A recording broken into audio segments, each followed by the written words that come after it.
What was the difference between the first half and the second half, guys? It looked like two totally different teams. Well, it's about how we start. It's all about how we finish. Welcome to the Steel City. Is everybody ready to go? Let's proclaim the greatest radio show. Couldn't have said it better myself.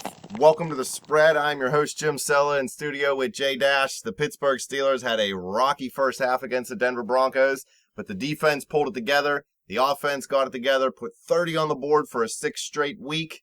It's a good day to be a Steeler fan. That's why I'm wearing this Santa hat. I believe they did the score in every quarter thing you were talking about as well, correct? Yeah, they scored in every quarter of this game, too. So there you go. Beast mode.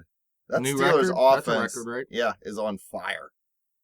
The most points a Steelers offense has ever scored was last year. They had 436. Right now, they have 378. They got 2 games left. They need 59 points to break it. They're averaging a little over 27 for the season. They're averaging 30 or more the last 6, so it'll be interesting to see if we can get there. They did put up 3 TDs in that second half, but they did not look good at all in the first half. It went punt, touchdown, which was a 21-yard drive set up by the defense, and Mike Mitchell recovered a fumble. You remember Will Allen forced that. Ronnie Hillman fumbled, and they drove down the field. D'Angelo Williams had the 19-yard reception and ran it in for 2 yards. But that was the only touchdown they scored in the first half. They had a 3-and-out after that. Big Ben had a crucial pick at the 50-yard line. Denver went down and scored after that. They were able to manage 2 field goals near the end of the half, though, just pull within 14 points at halftime. This was reminiscent of that Pittsburgh-New England game in Week 1. The blown coverages. The Steelers' defense blitzed too many guys and didn't even drop enough people in coverage the one time they let Emmanuel Sanders burn them deep. The first half, if it would have kept going that way, Pittsburgh would have lost that game by 60 points. It was good to see them kind of get their emotions in check. I read an article that said Cam Hayward brought everybody together and right before the half, and then at halftime, Mike Mitchell actually went to Cam Hayward and said, "Hey man, don't yell at anybody. I think everybody's feeling down enough, so let's just keep it calm." They did. They came out. They dominated. But I don't know if I believe Mike Mitchell. He's a liar. Why is he a liar? Well, he's a garbage human being. Jeez. But yeah, the defense not good at all in the first half, just like the offense. I wasn't happy with either one, obviously, when you're down 27-10 at one point. Like I said, 27-13 at halftime. Antoine Blake had some great tackling. Yeah, he looked terrible out there. Really, it wasn't just him. I know at halftime they replaced him. Yeah, it wasn't because of Boykin. I mean, no, it wasn't because of Boykin. Partially. Right, yeah, it helped. But they forced that fumble on the first drive. It was the second play of the game for Denver on offense. But after that, 4 straight touchdowns. And a lot of that had to do with ex-Steeler Emmanuel Sanders coming up with a huge game. He had 10 catches, 181 yards, and a touchdown. He also added 24 yards on the ground on an end around. But on their first touchdown drive, Demaryius Thomas scored from 18 yards out, but Emmanuel Sanders had receptions of 19, 11, and 9 on that drive. He had a 61-yard reception for a touchdown on the first play of their second scoring drive. And then after Ben threw that pick and they started at the 50-yard line, when Osweiler scored from the 7-yard line, Sanders came up with a big reception on a 3rd and 6 on that drive, and he also had another reception on that drive. And then the final drive of the half, another Demaryius Thomas touchdown from 6 yards away. He had that 24-yard end around and a 17-yard reception on a 3rd and 3. Emmanuel Sanders was getting it done in the first half, and they were really having trouble stopping him, including Demaryius Thomas too. It wasn't like Thomas was doing nothing out there, but Emmanuel Sanders, they just couldn't stop him. You think the Steelers were too jacked up before the game? Well, it was chippy in the beginning again, just like it was last week. I think there's some more fines handed out again, correct? Cody Wallace is getting fined for spearing the Broncos' safety. They did kind of take a shot at AB, so Wallace is just protecting one of his best players. Yeah, I mean, it was definitely a cheap shot, no doubt about it, but they were messing around too, so he was a little bit ticked off, obviously. He blasted that dude. But the second half was obviously different, and definitely on the defensive side. They straight shut them down. 6 straight punts to open the half, 3 of those being 3-and-outs. And then the big play of the game, in my mind, the Ryan Shazier pick, when the game was tied, actually, 27-27 at that time. He came up with the big pick, setting the Steelers' offense up at the 36-yard line, and they quickly went down and scored on a Antonio Brown 23-yard TD and didn't relinquish the lead from that point on. And then in the end of the game, 2 turnovers on downs as well. So they completely shut them down defensively in the second half. They almost had a second pick as well. You remember Robert Golden nearly had a pick as well. Believe it. Eric Young asked us, is no one else worried about the Denver pass rush thrashing our O-line? Well, the Steelers only gave up 3 sacks in this game. That's pretty good considering Denver was ranked number 1 in sacks coming into the game. And Denver was actually ranked number 1 in 7 different categories coming into this game, their defense. And the Broncos ended up giving up a season high in points, yards, passing yards, and first downs in this game. So much talk I heard on the B team, especially from the guy whose name shall remain nameless. He sucks.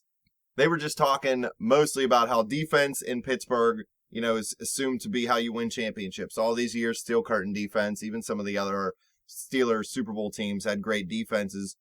And he was trying to get fans to, call in, comment, whatever.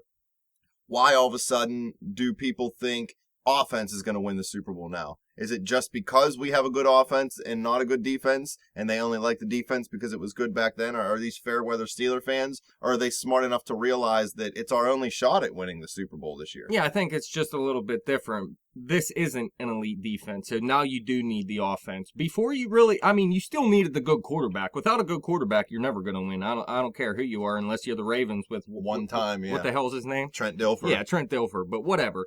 Accidents but happen. Yeah, you definitely need your offense, especially what we've seen out of the passing game. You can get torched at any given time, and you need your offense to step up and put 30 points up in those types of games. Yeah, ask Chris Harris. Dude hadn't given up a touchdown since 2013. That AB went and put 2 on him, including the game winner. Rough day for him. Antonio Brown's a beast, and he came up huge in his game, obviously. 16 receptions, 189 yards, and 2 touchdowns. Most of that coming in the second half because, like I said, the offense wasn't good in the first half. But in the second half, it was really all the receivers. Antonio Brown, Martavis Bryant, 10 catches, 87 yards. And Marcus Wheaton, again, 6 catches, 62 yards, and a touchdown. And really, you don't have to look far. That's it pretty much in this game. Those 3 guys are what did it. I know I said D'Angelo Williams had the 2-yard touchdown run after the 19-yard reception. That was pretty much his game. Yeah. They really didn't run the ball. Big Ben, 55 pass attempts this week? They passed the ball second a ton most now. in his career, I think.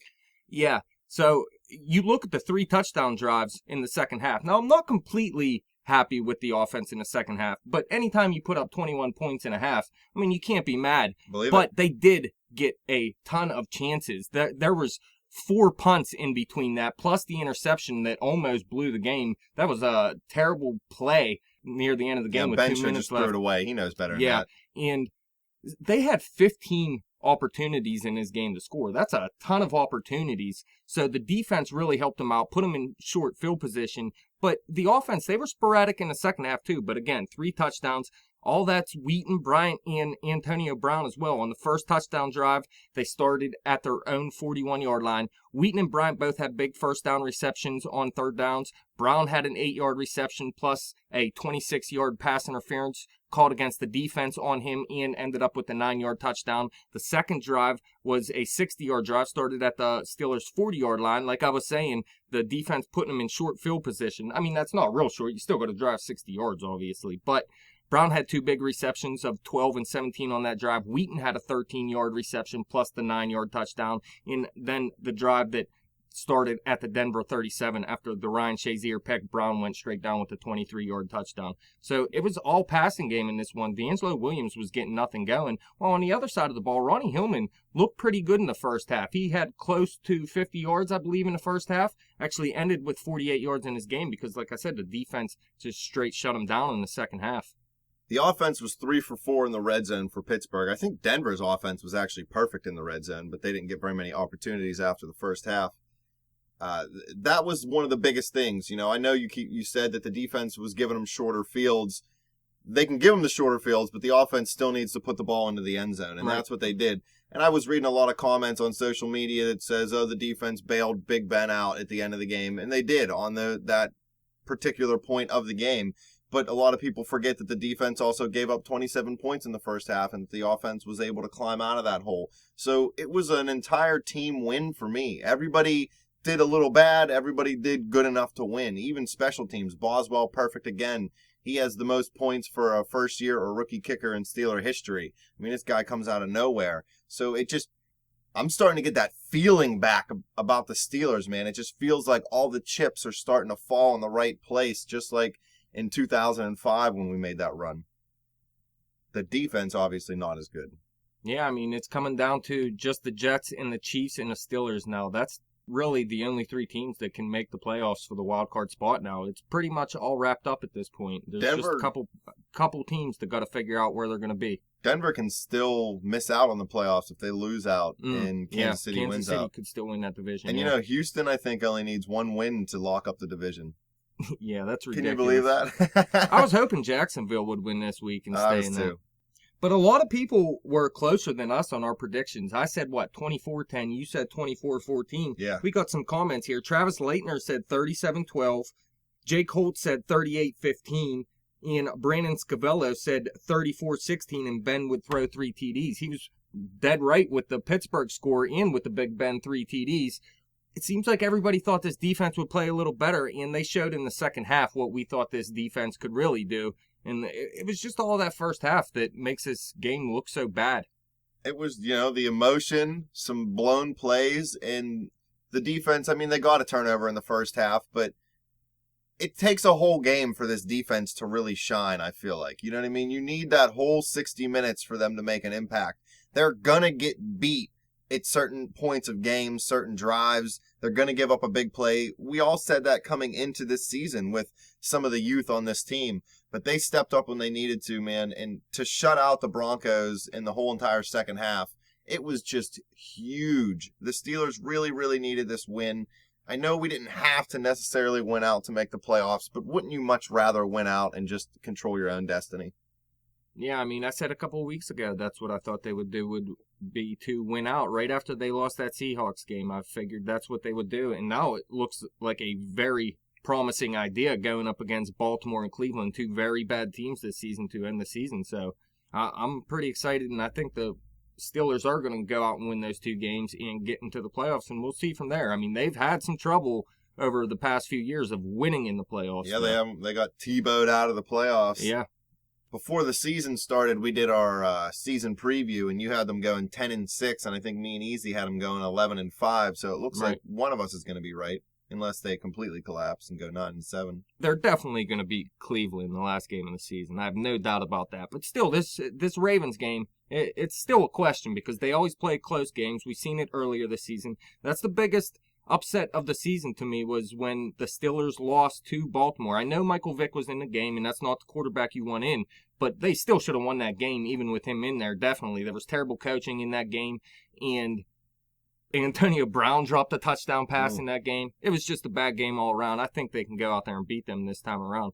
But back to Denver real quick. Their defense is for real. I know we went out there and put up points on them this week, but they have some serious corners out there, and Malik Jackson looks like a Pro Bowler for sure. And I haven't seen him play all season long, but he was all over the field in this game. And let's not forget, man, Shane Wright, remember him dropping in the draft because of his character issues or whatever it was? Smoking some tweeds, I think it was. He was a top 5 pick. He was supposed to be a top 5 pick. He dropped, and Denver was lucky to get him. And that looks like a steal in the draft because he looked good in this game as well. And from the way they were talking, he's been playing well over the past several weeks now. Outside note, I read Vic Beasley has been playing with a torn labrum all season. Oh, yeah? Yeah. Where's he at, Atlanta? Yeah. Yeah. But Brock Osweiler, first half, 4 touchdowns, 3 passing, and 1 rushing. How about that? I didn't see it coming, man. Well, the one was blown coverage, and I could have completed the pass to Emmanuel Sanders. I mean, as long as I didn't fall down when I snapped it. But I don't know. I've heard a couple people start saying that Brock could become elite. I don't see it yet. I don't like his throwing motion, and I know Phillip Rivers has a weird throwing motion, but Osweiler really looks like he pushes the ball, and he struggles to have like a good, crisp, hard throw. And you need to be accurate in the NFL to be successful today. Palmer is actually one of the few quarterbacks that can just keep going downfield. I think he has the right receiving core and the right offense. So I don't want to say that Osweiler's garbage because there's not a big enough body of work, but I'm not going to anoint him the next young thing yet either. Well, he's just so huge. Isn't he like 6'8" or something? Yeah, he's 6'8". You're going to throw weird when you're that tall. It's weird. You know what I mean? When you see Ben 6'5", he gets his arm up real nice and high. You can see it when he throws. And this guy, he almost pushes it. I don't even know how to describe it. It just looks weird. Even on short passes, he struggled to get the ball there sometimes, I felt like. What's this do for Denver, though? Is Osweiler going to get another chance? Do you think Peyton's healthy? I think if Peyton's healthy this week, they're going to play him. I think he's going to come back and be the quarterback for Denver. And definitely by playoff time, I think it's going to be Peyton Manning in there. I do think Denver's still going to get into the playoffs, and I think Peyton Manning's going to try to lead them to a Super Bowl. And I think they'll fall short. Would you try to get Peyton in for a game if you were Gary Kubiak, or let him rest till the playoffs? Nah, I'd try to get him in for at least one game. I'd have to. Especially if you're going to get a bye week. Maybe even a first half of the last game of the season or something. You know what I mean? You've got to get some kind of playing time there. Carolina Panthers coach Ron Rivera said he's playing all of his starters as long as home field advantage is still on the line. So they could chase 16-0. I'd love it. I want to see him do it. Me too. Screw the Patriots. For real. Who was your player of the game? Player of the game. I got to go offensively, Antonio Brown, man. He was a beast. You got to freaking believe it. We need a loud beat for this. 18 targets. It's nice to see Marcus Wheaton getting 11 targets as well. You're not going to see that many targets every game, though, obviously. 55 pass attempts in a game is ridiculous. And Heath Miller really didn't do much in this game. Not as much as we thought he'd do. Heath did catch a pass, though, and now he has 50 catches in 5 straight seasons, 2011 to 3 2015. catches, 12 yards. AB is the only wide receiver since 1970 to have 2 15-catch games in the same season. He's also only the second player in league history to have 3 straight 110-catch seasons. Wes Welker did it 2007 through 2009. That's beast. Antonio Brown, best receiver in the NFL still. I'm going to give it to Ben Roethlisberger. I would have went Brown too, probably. I just want to give it to somebody else, be a little different. Ben had a career high in completions again with 40. He really took command of the offense after kind of sputtering a little bit, more than a little bit in the first half. Yeah, he did almost blow it. He's a competitor, man. He wanted to make a play, and he made a bad decision. He owns up to it. That's the part that I love about Ben Roethlisberger. You know, he's not going to go out there and say, well, the play broke down and I had to scramble. There's no excuses. He comes out, he says, I made a bad throw. I made a bad choice. I put the team in a bad spot. Thank you, defense, for bailing me out. That's what a team is, man. And even this defense would go and play offense for Ben Roethlisberger. I really feel like he just has that much respect in the locker room. I just want to see them go out there and put a drive together from the 20-yard line. It seems when they start at the 20-yard line, man, they're just not going to score. Yeah, at but least over the past couple games, anyway. At the beginning of the year, all they were doing was going from the 20 to the 20 and then stalling out. At least now, I mean, I don't care where we get it as long as we punch it into the end zone. I mean, that's what happens when they start at the 20. Like I said, they got a couple field goals in this game. That's when they start at the 20-yard line. When they start at something like the 40, they seem to be all right. So the defense got to keep putting them in good field positions here down the stretch and into the playoffs. And we don't want to see what we seen last season, too. You remember at the end of the season, the defense was really playing on top of their game, better than they had all season long, and they went into the playoffs and just shit the bed. Yeah, it was bad. How about defensively? Well, I'm pretty sure I predicted Will Allen to make an impact in the Steelers preview, so I got to go with that guy. He had a forced fumble. He almost had a pick, I think, at one point in the game. He was tied for the team lead with 6 tackles in this game. He's been a consistent player back there. I was worried when they decided to start him over Shamarko. I didn't know how he'd hold up over the whole course of a year. Yeah, he played well in spurts, last year with Troy Polamalu being out. But he's really stepped up. Him and Mike Mitchell have really solidified that safety position, at least for this year, for the Pittsburgh Steelers. And I just think without his veteran presence back there, some of these young corners might be panicking even more. I'm going to go with Ryan Shazier. He came up with a QB hit. He had 3 passes defended in this game. And he came up with the play of the game, in my mind, that pick to set the Steelers up when it was tied, and the Steelers went ahead for good after that. Do fans still think he's injury prone? I don't know. We'll have to see if he stays healthy. Looks healthy to me. I mean, Making plays. Just because he's good doesn't mean he's not injury prone. There's a lot of very, very good players that just can't seem to stay on the field. Well, Sean McCoy's one of them. Dude's beast. He's beat right now is what he is. How about least valuable player? I'm going to give it to Jacoby Jones, even though he was inactive for the game, just because he's a giant POS. I hate you. I know it's the holidays. I don't even care. I love everybody at Christmas, but not you, Jacoby. You almost fumbled one from the freaking press box. You're garbage. I'm going to go with Antoine Blake. He may have he's lost his job. Too. Dude's garbage. It We'll should have to just see. be Cockrell, Gay, and Boykin. I'm going to say that he does get another chance somewhere down the line here, but it may be Brandon Boykin. I don't know if they'll put Boykin on the outside. I think they'll just leave Cockrell stay on the outside, and you'll just see Boykin come in extensively, and then Gay will be on the other outside position. We'll have to see, though. Blake can't tackle anybody. He couldn't tackle me or you or my dog who has a broken leg. So what do we got next? Baltimore, right? Baltimore is next. We won that game, so let's move on. Cleveland, Cleveland. we won that game too. Bam! Right in the playoffs. There Don't you go. even need to play. 11-5 will definitely get you in. 10-6, I could see that happening too, but it'll be a lot tighter. So, like I said, it's pretty much comes down to whoever doesn't win the AFC West and the Jets pretty much, along with the Steelers here for a wild card spot. I think there's a very strange mathematical way that we could still get a bye week, but we don't have a long enough segment to get into that. Yeah, you'd have to win the division first of all. Cincinnati went out and won their game this past week against San Francisco, so it looks like they're going to win the division still. Brutal. Fans, any questions or comments, hit us up on Twitter at bet_the_spread. Hit me up on Twitter at betjimthewin. Check out the Facebook page at facebook.com/betthespread.